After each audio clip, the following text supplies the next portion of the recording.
All right, people, some crazy stuff just went down the other day.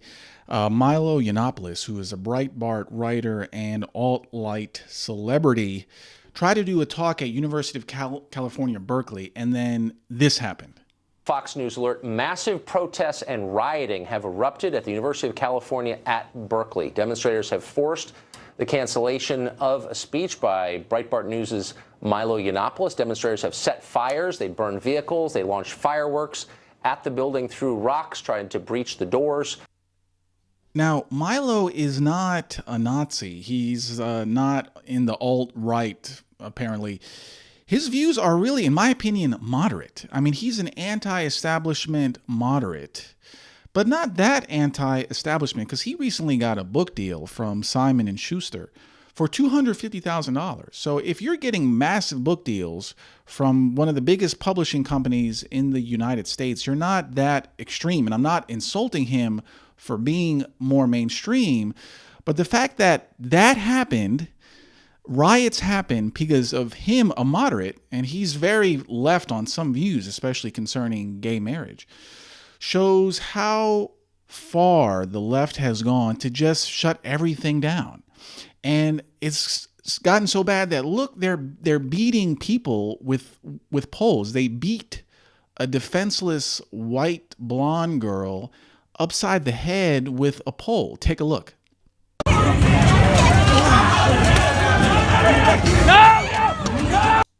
mean, that's crazy. I mean, what has she done? She's standing there and they're beating her. And you can see from the photos that they came out with the intent to really breed chaos, to attack people, cause property damage. You know, here you're seeing a sign that's this is war, become ungovernable. Let's light fires and destroy property. Yeah, let's throw things through windows in Starbucks, which actually supports them because the CEO of Starbucks, Howard Schultz, is told unemployed black people and anyone else in the USA to fuck off because we're going to hire 10,000 refugees. He's on their side, but they wreck his businesses. It's just really crazy. It's crazy. It's like we're seeing a Ukrainian Maidan protest action. And oh, what a surprise that George Soros, who was behind the Ukrainian Maidan uprising coup, is also behind all these leftist groups, from the Women's March during the inauguration to the Antifa, who should be called anti-faggots because they are faggots. They're basically LARPing, but they get establishment help. They're getting organization and funding to put on a black mask, outnumber someone 100 to 1, and just attack. So Milo, he canceled, of course, and he had to be extracted in some crazy Navy SEAL operation. You know, Army Rangers had to fly in with a helicopter and rope. Or I am exaggerating, but they really had to get him out there because you saw these people. They came out to hurt people, and they did hurt people. But it turns out that the progressive left, the social justice left, the feminist Black Lives Matter, Antifa left, the hard left, which has become so utterly antithetical to free speech in the last few years, is taking a turn post-Trump's election where they simply will not allow any speaker on campus, even somebody as silly and harmless and gay as me. And Milo makes a good point that, it's now about anyone who disagrees with me, anyone who is 1 centimeter to the right of me must be attacked. It's not must be debated, must be argued with, must be attacked, must be shut down. Here they have, take a look at this, when some woman was giving an interview with a news organization and she gets pepper sprayed up in the face.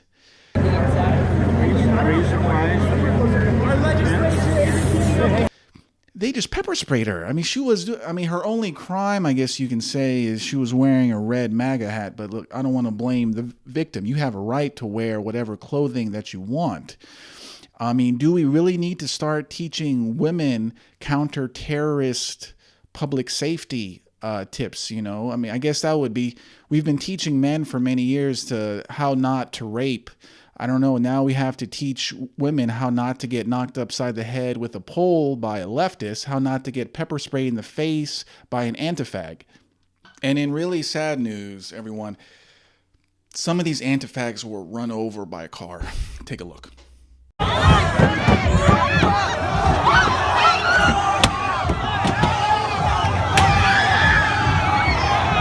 Oh, I feel so bad for them. Obviously, though, the driver, his life was in danger. They're banging on the car, hitting it with poles. If I was in that car, it's either I hit that gas and run over whoever is in front of me, or maybe I'll die. So I'm pretty sure they're not going to charge him with running people over, antifags over. I mean, there should be, I wonder if, there's going to be a law and exemption from God Emperor Trump that running over antifags will be a justifiable act. A commenter made the astute observation that we've gone from, it's okay to punch Nazis like Richard Spencer, he's a white nationalist, to now hitting women and spraying them in the face with caustic substances.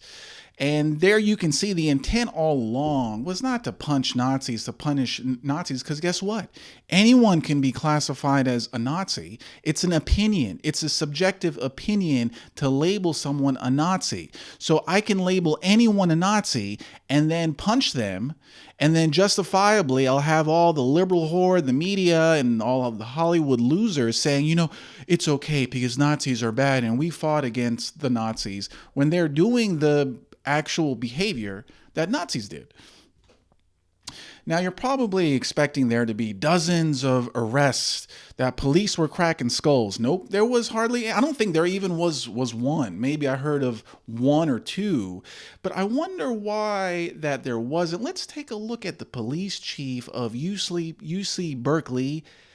Okay, so she looks like she could be an anti-faggot herself, put on a black mask on this woman, and I use that term loosely, put a black mask on her head, and honestly, you couldn't probably tell the difference between some of her and the antifags that were already out there.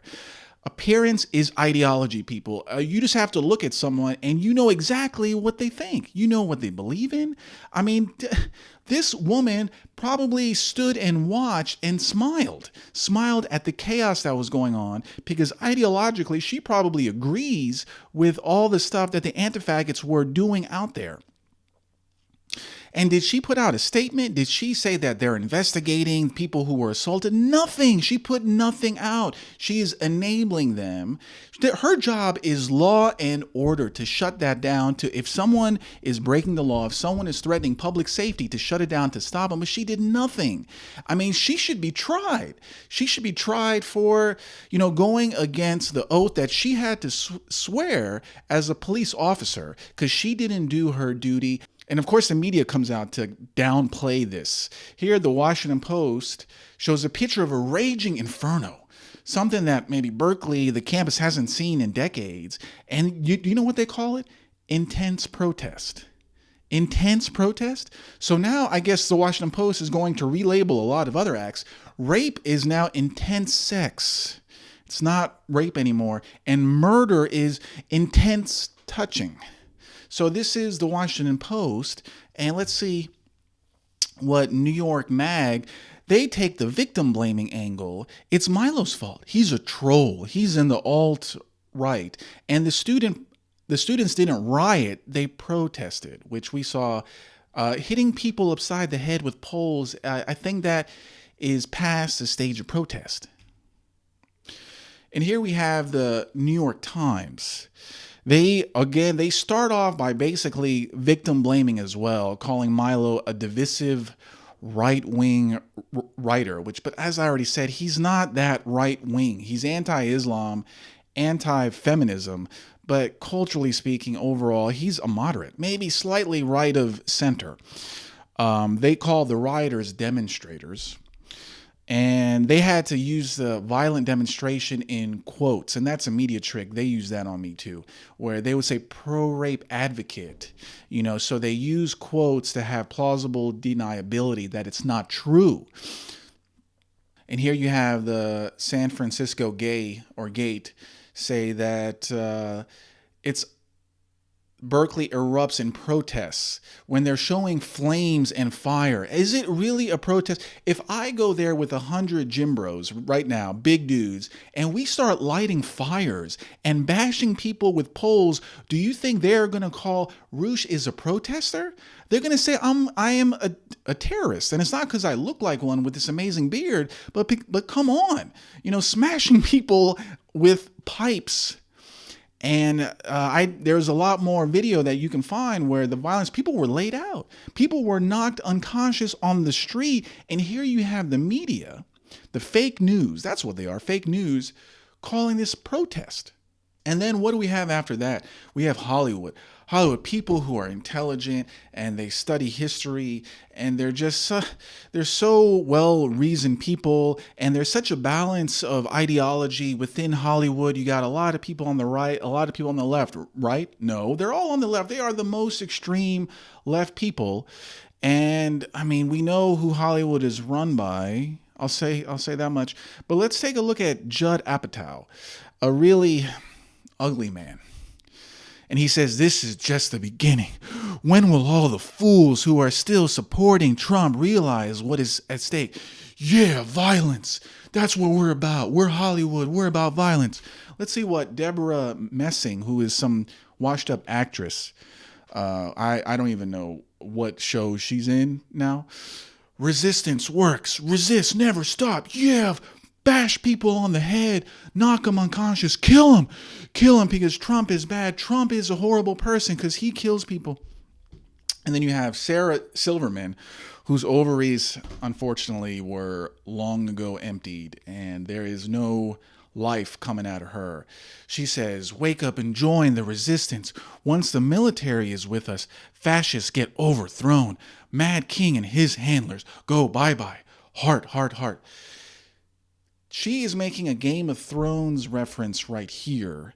And have you noticed that people on the left, their whole worldview is shaped by movies, Star Wars, Hunger Games, Harry Potter, because they don't know history. They don't know history. So the only comparison to their resistance, which is subversion, which is sedition, is to compare it to Hollywood films.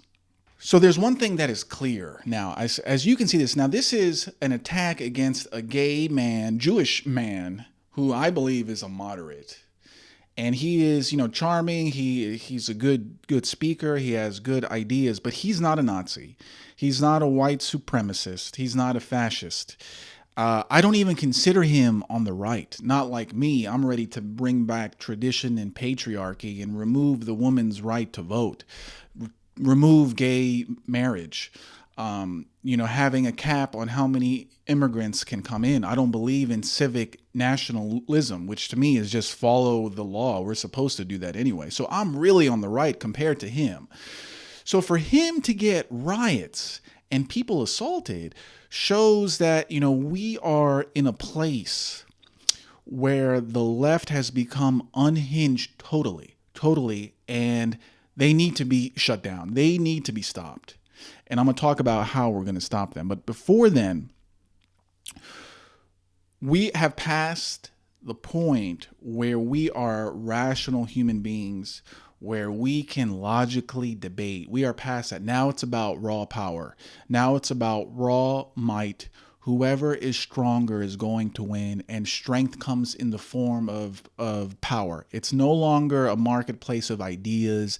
The best idea wins. We've passed that. It's now who is going to crack the skull that kills the other person and achieves power first. I referenced earlier on the Ukrainian Maidan situation. It's that.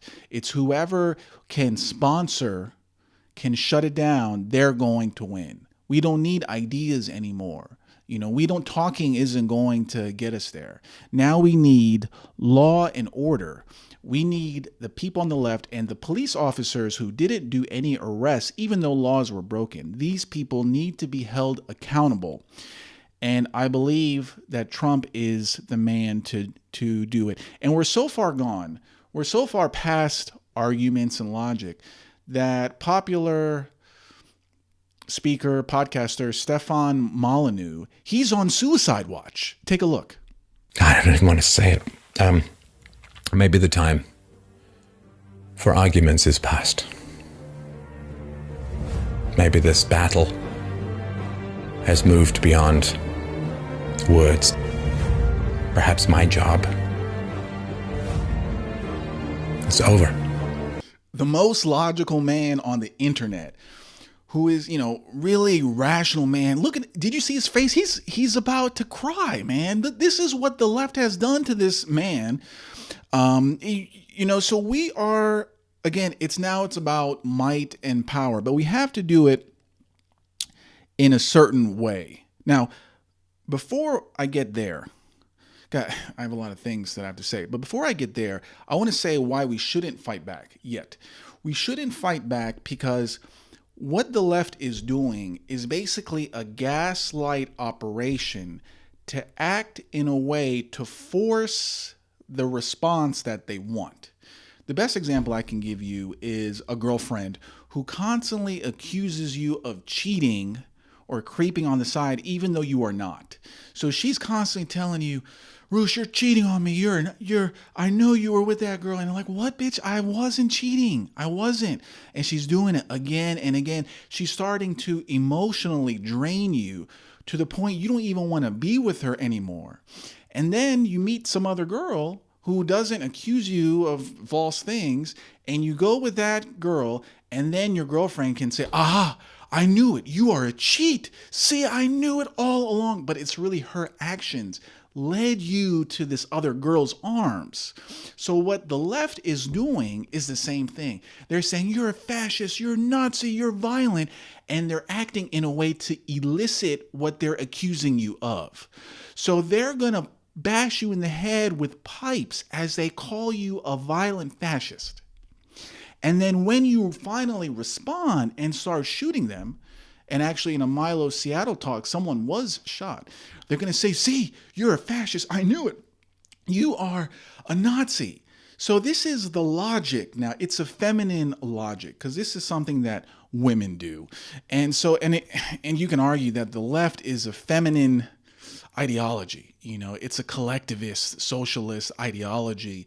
It's based on a feminine mentality. So this is what the left is doing is purely psychological projection. Okay, they want you to act in a way which confirms and validates what they already decided about you. Okay, and at this point, you can, if not fighting back will at least eliminate that confirmation, but you can see that they are so far gone. They're so far gone in their mentality and so far gone in just basically how they're acting like emotional children, emotional adult children in adult bodies, that there really isn't a way to stop this except through might. Might is the only way. And thank God we have the right guy that is going to stop it. How is he going to stop it? Okay, politically speaking, now we're going to get into the dirty politics of it. It's better for Trump to wait until the left commits something that is perceived by a majority of Americans as a terrorist act. This may involve killing. This may involve people killing others. And I mean, people on the left, I think it will probably come out of the Black Lives Matter group. They're probably going to be the first ones to really kill, I think. And then once this terrorist act by the left, and you can argue that what happened in Berkeley was a terrorist act too, but once that terrorist act happens, people, most of the public will be outraged, and then they will beg Trump, do something about this, please. We need law and order again, and only then will Trump act, once he has that public mandate, once the left squeezes out all the goodwill that they had before committing this terrorist act. So if I was Trump, if I was a political advisor of Trump, I would say just hold on a bit more. But you see what he's doing. He sent out a tweet.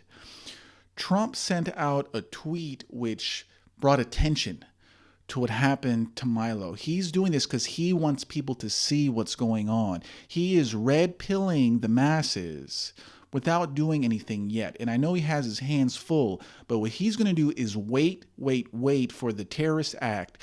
Then he's going to crack down on skulls that is going to make you praise the Lord for what he is doing. But politically speaking, and I hate to look at human beings that could get hurt by the left as pawns in a political game, but you have to understand the risk if Trump moves now. If the Trump moves too soon, before the left really commits this terrorism, something that's maybe twice as big as what they did in Berkeley, if he moves too soon, he won't have the mandate. It could backfire on him in a spectacular way. So if I was the advisor for Donald Trump, I would tell him to wait until it gets really bad, then reply with the swiftness, with swift might that shuts it all down, that shuts them all down, that goes into the ranks, gets their sponsors, pulls all the nonprofit status of the NGOs and everything else, and goes all the way up to the top to Satan himself, George Soros, who is sponsoring this. And that's what I would do if I were him, because the answer is not us organizing groups, self-defense groups. The answer is law and order, and law and order must come from Trump himself. One thing though, the local police, it's clear now, the local police will not protect you. Do not, if you are in the middle of an anti-faggot protest and there's local police right there, they ain't gonna do shit. They're not gonna do anything. Why? Because many localities in the coastal cities where a lot of these, or blue states, or blue cities where this is happening, are run by Democratic mayors. And these mayors appoint who the police chief is. So when an anti-fag protest goes on, the police tell them to stand down, or, just don't really get involved unless we absolutely have to. So just do not count on the local police when it comes to an anti-faggot riot, because they're not going to keep you safe. I'm sorry, but that's just how it is. But, it's weird how I was worried about Obama federalizing the police in some way, using Black Lives Matter as a reason to do it. But that may be needed in some way to stop this, because the corruption on the local scale is immense. So that's what I think of all that's been going on. I mean, it really is something that we have to wait a little bit more. I know a lot of people are angry. This is an injustice. This is wrong. This is, listen, I'm not going to say that I'm not going to say it's horrible to beat a woman just to score points right now, but it really, I'm the one who's supposed to be a monster. I'm the pro-rape advocate. But the point is that, they are projecting what they do. So when they accuse you of rape, accuse you of violence, they're doing it. They're accusing you of sexism. They're beating women. They're literally beating them. I've never done that. I swear, I've never hurt a woman. I've never raped ever. I've never done half the shit that these antifags are doing right now. So I think that, whenever someone comes out and says, I hate this, in your mind, you have to think, that person's probably doing it, because when you are doing something wrong and consciously you cannot admit it, you cannot address it, to relieve the guilt from doing that wrong thing, you attack someone else who is doing it too. So I firmly believe if you look into the psychology of these hard leftists, especially the anti-faggots, this is it. Everything that they say they hate, they're trying to stop, they are doing it. And but that doesn't help us. As long as they're getting sponsorship from Soros and other NGOs, and as long as the local police are really selling out the people who are getting hurt, this is going to keep going on. But Trump has to wait, and he has to wait until that moment when things are so bad. People are begging Trump, please, we can't have this anymore. People are getting killed out there. And then Trump is going to come down. I'm sure he already has a plan, or is working on a plan on how he's going to crack down when there is that big push for a Ukrainian Maidan situation in the United States. And I believe that the left is going to try it by the summer. So, that's all I have to say about Milo. I hope I helped you understand this. And I have some links in the show notes which will help you understand things further. So thank you for watching, and until next time. If you like this video and are concerned about the direction our culture is headed, check out my book, Free Speech Isn't Free. It decodes the agenda of the globalist establishment through an action-packed story of what happened when they tried to shut me down, and it shares tips to prevent you from being shut down as well. I've written over 15 books, but this is by far the most powerful. Other people call it a riveting first-hand story that is extremely well-written and engaging. By far the strongest book Roosh has written to date. Highly recommended. It's a great story told well, and you learn some solid lessons from a guy who has faced the full force of the social justice mob. If you want to fully understand how the system aims to harm you, order your copy of Free Speech Isn't Free today by going to Amazon.com and doing a search on Free Speech Isn't Free, or by clicking the link below. After you read the book, be sure to drop me an email or comment to let me know what you think. Have a good one.